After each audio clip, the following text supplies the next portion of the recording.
MR. Radha அவர்களின் இல்லத்தினர்களே, பத்திரிகை நண்பர்களே, தொலைக்காட்சி தோழர்களே, உங்கள் அனைவருக்கும் என் பணிவான காலை தமிழ் வணக்கத்தினை மகிழ்வோடு தெரிவித்துக் கொள்கின்றேன்.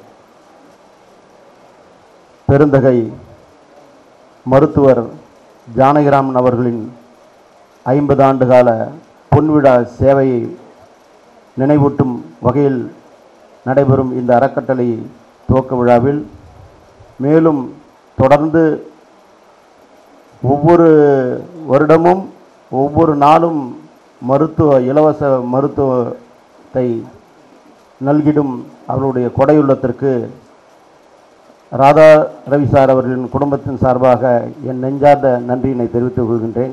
இந்த அறக்கட்டளைக்கு நான் நிரந்தர உறுப்பினராக இருக்க ஆசைப்படுகிறேன்.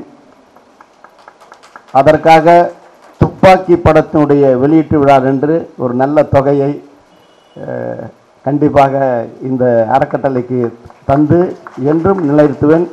என்னுடைய ஒவ்வொரு படத்திற்கும் இந்த அறக்கட்டளைக்கு என் பங்களிப்பு வந்து கொண்டே இருக்கும். அதை என்னுடைய துப்பாக்கி படத்தின் ஆடியோ விழாவில் நான் சிறப்பு செய்வேன் என்று உறுதி கூறுகின்றேன்.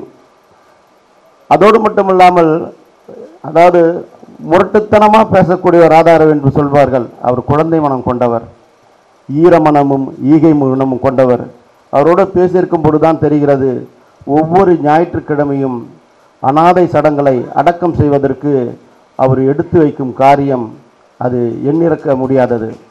அந்த குடும்பம் நீடூழி வாழ வேண்டும், பல்லாண்டு பல்லாண்டு பல்லாண்டு வாழ்ந்து இந்த மருத்துவ உலகமும் சிறந்து விளங்கிட என்னுடைய நிறைவு செய்து அமைகிறேன். நன்றி, வணக்கம்.